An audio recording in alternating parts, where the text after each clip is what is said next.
Hi everyone, welcome to my Awakening Guardian combo guide. In this video, we'll go over Guardian passives, which skills to lock, and the Rabam skills to pick.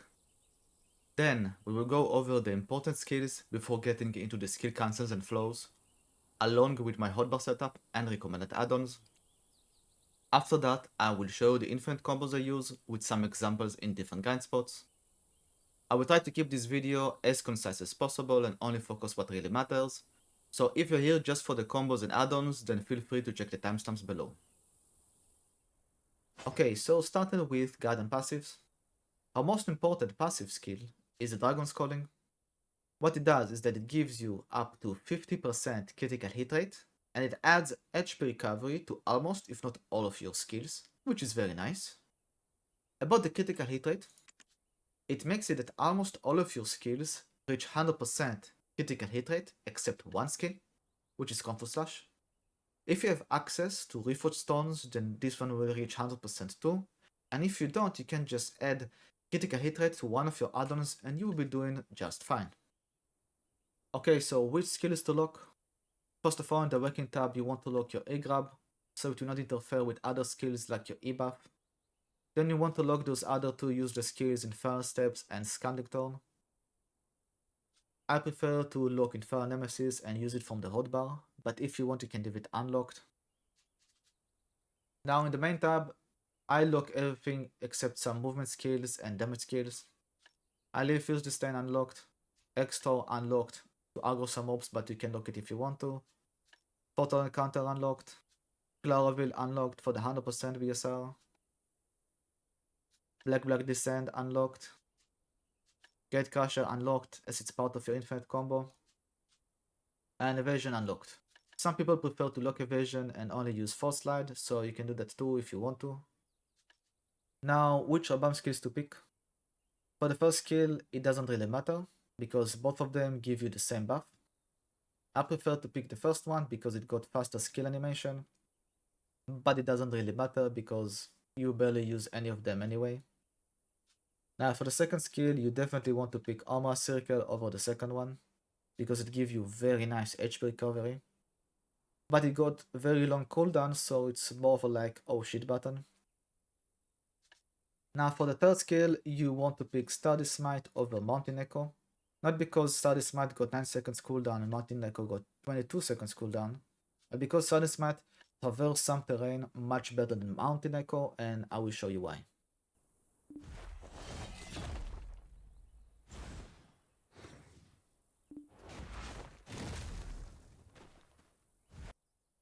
As you can see from the examples I have shown you, this will be the reason we are using Sturdy Smite over Mountain Echo, because when you want to travel from higher ground to lower ground, it will not break up the skill animation into a falling animation, and you can continue the skill chain right as you are landing, so it's pretty useful. Let's go over some of the main skills first before we go into the skill cancels and flows. Starting with your prebuffs, you got Close Advance that give you 20% attack speed for 20 seconds, which is very good. And you got Firebone Rapture that give you all AP plus 20 for 10 seconds. Those two skills are very important and you want to include them in your skill rotation every time. I also want you to take note of your two highest damage dealing skills in your kit, which is God Incinerator and Dragon Maw into Howling Light. So it's very important that you try to land them properly on the mobs when you are grinding. Moving on to your long distance back-to-back movement skills. You got Juggernaut, which is low cooldown, long distance and have collision, and Fair Nemesis, which is long cooldown, short distance but no collision, as it lets you fly over the mobs and some terrain. I will show you a comparison of distance travel in a bit, but you usually use one over the other depending on the situation.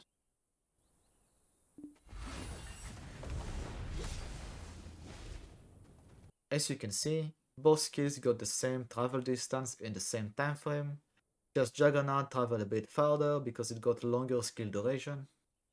Now for your other movement skills, those you will usually use between mobs to reposition around, such as Frigid Wind, Forced Slide,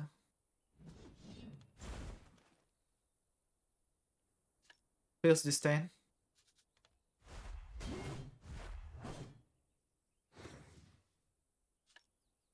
Black Blood Descent, which you can use also from your Awakening. And your Evasion roll. So usually you'll be using a one or more of those to reposition around the mob, so you just use them based on the situation. So now let me show you the skill cancels and flows you'll be using most of the time, and some of those you need to take care to not use accidentally, as they will break up your combo. Starting off with Flow to Ashes, you can go into this skill from Cleansing Flame or Force Slide. You can also use it right after Evasion roll or from your Hotbar.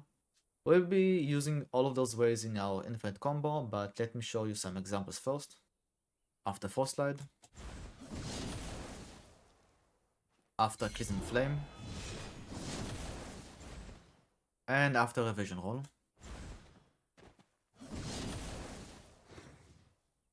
Now, another skill cancel that involves Flow to Ashes that you should know of, and it's not written anywhere on the tooltips, is that Flow to Ashes cancel the first hit of Glorious Advance, so starting from the second hit.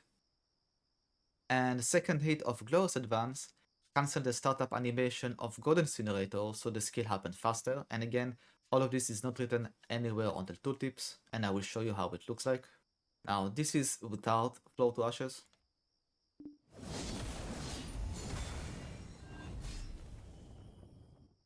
And this is with Flow to Ashes.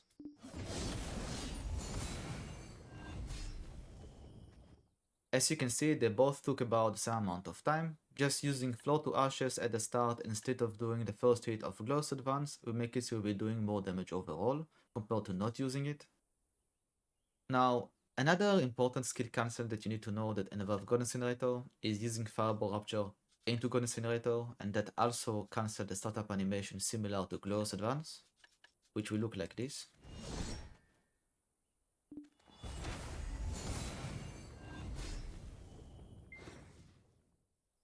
Now, very important skill cancel that you should know of is using Cleansing Flame into Dragon Maw, which cancel the charge up animation of Dragon Maw that look like this.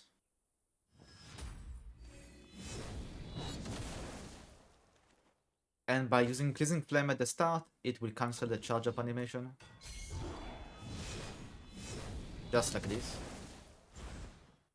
Now, another thing about Dragon's Maw, or more specifically Howling Light, is that the slow ending of the skill can only be cancelled into some specific skills like Searing Fang, Frigid Wind, and Cleansing Flame, and not by some others like Force Slide. And I will show an example. So let's say I want to cancel it into Force Slide, so it will look like this. Which you can see there was some kind of like delay until the skill actually executed. Now this is with Searing Fang.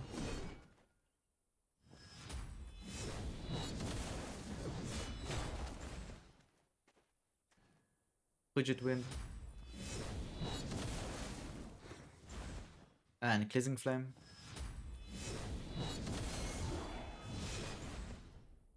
One of the last important skill cancels that you should know of is Fierce Disdain into Great Crusher, which allow you to use it instantly. There's another skill that can do that, and that's the Evasion roll, but it only works with the Evasion roll of Pre-Awakening, so if you want to do it from Awakening, it will not work. And I will show some examples. Starting with Fierce Disdain. And now with the Evasion roll.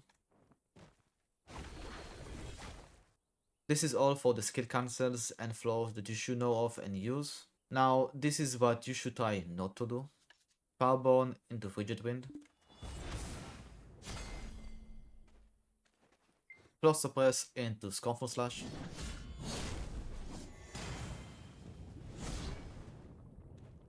And Glorious Advance into Scornful Slash. The Frigid Wind is pretty much self-explanatory because it locks you into an iframe, which you are not dealing much damage. And about the Scornful Slash is because it will only perform the second attack, and it's also very slow animation, so you will waste time doing this. and there's no other way for you to lock it so it will not happen, so you just need to take care to not do this accidentally and you will be fine. Now for the skills that I put on my hotbar, first of all, Flow to Ashes and Fireball Rapture, because those two are the starters of your Infinite combo. Also about Fireball Rapture, you can use it from your hotbar even in Prayer Awakening, so it's very useful. I put Cleansing Flame because sometimes I use it from Prayer Awakening, but you don't really have to. Study Smite because there's no other key binding for it, so you got to put it on your hotbar. Infernal Nemesis because I lock it, but if you don't lock it, you can just put something else here. Same thing with the E-buff. And I also like to use Fidget Wind on my mouse key binding, but if you don't have any mouse with extra keys that you can bind to this one, then you can just put something else. Those are the add-ons that I'm using in most of the grind spots.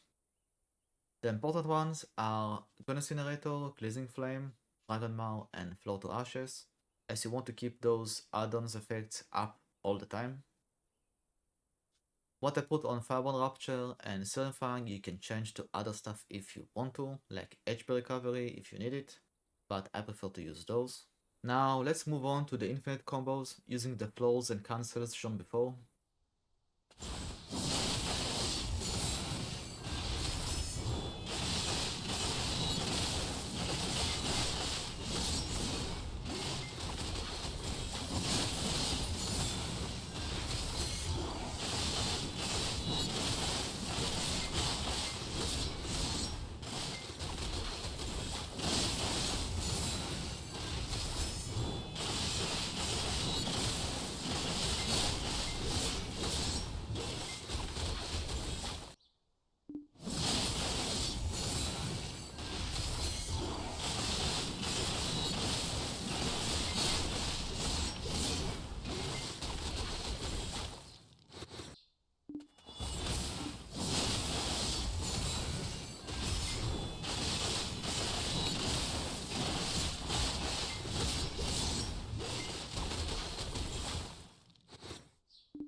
Now let's move on into some grind spot examples using those combos.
That's it for this guide. If you have any questions, feel free to leave them below. Thanks for watching, and I will see you in the next one.